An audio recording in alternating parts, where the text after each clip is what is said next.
அனைவருக்கும் இனிய பொங்கல் நல்வாழ்த்துக்கள்.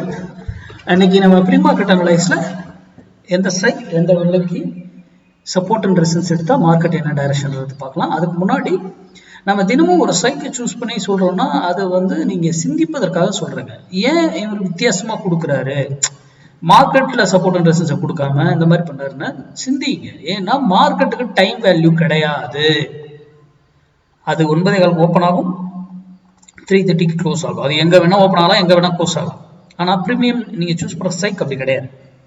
அதை முதல்ல டிசைட் பண்ணுங்க. ஏன்னா மார்க்கெட் சப்போர்ட் அண்ட் ரெசிஸ்டன்ஸ் வைத்து ட்ரேட் பண்ணீங்கன்னா மார்க்கெட் ரெசிஸ்டன்ஸ் செல்லுல இருக்கலாம்.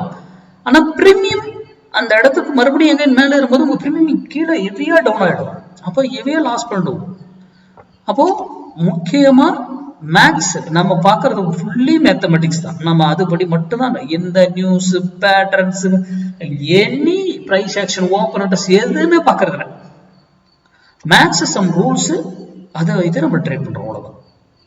எதா இருந்தாலும் மேக்ஸ் படி தான் இயங்கும். மார்க்கெட்டுங்கிறது மேத்தமெட்டிக்ஸ் தான். அதை சார்ந்து உங்க பகுதியில் உங்களுக்கு தெரிஞ்சவங்க யாரும் சொல்லி கொடுத்தாலும் போய் கத்துக்கோங்க, ட்ரேட் பண்ணுங்க. சரி, இன்னைக்கு ஃப்ரைடே. இன்னைக்கு ட்ரேடு ரொம்ப முக்கியங்க. இன்னைக்கு ட்ரேட் லாஸ் பண்ணக்கூடாது, ரொம்ப முக்கியம். அப்போ பர்ஃபெக்டான ட்ரேட் எப்போ கிடைக்கும் அந்த டைம் பார்த்து கரெக்டா ட்ரேட் எடுங்க. ஓகேங்களா? சரி, ரீட்டைல் ட்ரேடர் இன்னும் 6,50,000 கான்ட்ராக்ட் பையில தான் இருக்காங்க. நேற்று ஒரு 22,000 கான்ட்ராக்ட் செல்லுக்கு சேஞ்ச் ஆயிருக்காங்க. ப்ரோ ட்ரேடர் ஒரு 1,58,000 கான்ட்ராக்ட் செல்லுல இருக்காங்க. 19,000 கான்ட்ராக்ட் பைக்கு சேஞ்ச் பண்ணியிருக்காங்க. எஃப்ஐ 52,000 கான்ட்ராக்ட் இருக்கு, ஆல்ரெடி செல்லுல தான் இருக்கு.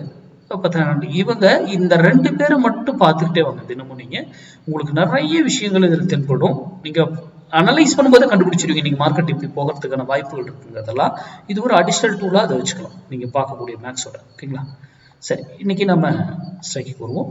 இன்னைக்கு 25,800 கால் 25,800 கால் 92 ரூபீஸ்க்கு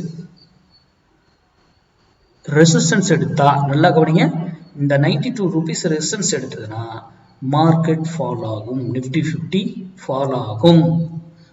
அதே 98 பிரேக் பண்ணி மேல ஸ்டேனா மார்க்கெட் நிஃப்டி அப் ஆகும். அது பிரேக் பண்ணியிருக்கா இல்லையாங்கிறது ஃபால்ஸா கூட இருக்கலாம். மேலே இருக்கும், அங்கிருந்து கீழே விடும், கீழே இருக்கும், டக்குன்னு தூக்கிடுவாங்க. இதுவும் நம்ம மேக்ஸ் அடிப்படையில தான் கண்டுபிடிப்போம், ஒரு லைனை போட்டு பார்க்கறதுக்கு கிடையாது. ஓகேங்களா? அப்போ இது மேல இருக்குது அப்படின்னா அங்கிருந்து போனாலும் ஒரு வேளையில ரெசிஸ்டன்ஸ் எடுத்து திரும்பி ஆகணும், அதே டைரக்ஷன் போகணும். அதே போல கீழே வந்தாலும் ஒரு சப்போர்ட் எடுக்கணும், அது சப்போர்ட்டை பிரேக் பண்ணி ரெசிஸ்டன்ஸை மாற்றி கீழே கொண்டு போகணும். அது போல 1000 மேட் ஏறினாலும் எப்படி ஏறும், இறங்கினாலும் எப்படி இறங்கும் அப்படிங்கிற மேக்ஸ் முன்னாடியே இருக்கணும். லைவ்ல நாம எதையும் மாற்றக்கூடிய அவசியமே கிடையாது. அப்படியே நம்ம மேக்ஸ் முன்னாடி நாளே கால்குலேட் பண்ணி இப்போ நம்ம 9:15 முன்னாடியே கால்குலேட் பண்ணி எல்லாம் ரெடியா வச்சிருக்கோம். லைவ்ல போய் இதை மாத்து அதை மாத்து இதை பாரு அதெல்லாம் கிடையவே கிடையாது. புரியுதுங்களா? மேக்ஸ் சம் ரூல்ஸ் என்ட்ரிஸ் அவ்வளவுதான். என்ன டார்கெட் என்ன ஸ்டாப் எல்லாமே அங்க வரும். அப்பதான் நம்ம ஒரு ட்ரேட் பண்ண முடியும். அதுவும் நீங்க படிச்சீங்கன்னாக்கா அதை படிச்சு அது ஒர்க் ஆகுதான்னு ஃபர்ஸ்ட் செக் பண்ணணும். அப்புறம் தான் நம்ம ட்ரேட் பண்றதை பத்தி யோசிக்கணும். போஸ்ட் மார்க்கெட் ரிப்போர்ட்டில் சந்திப்போம். நன்றி, வணக்கம், வாழ்க வளமுடன்.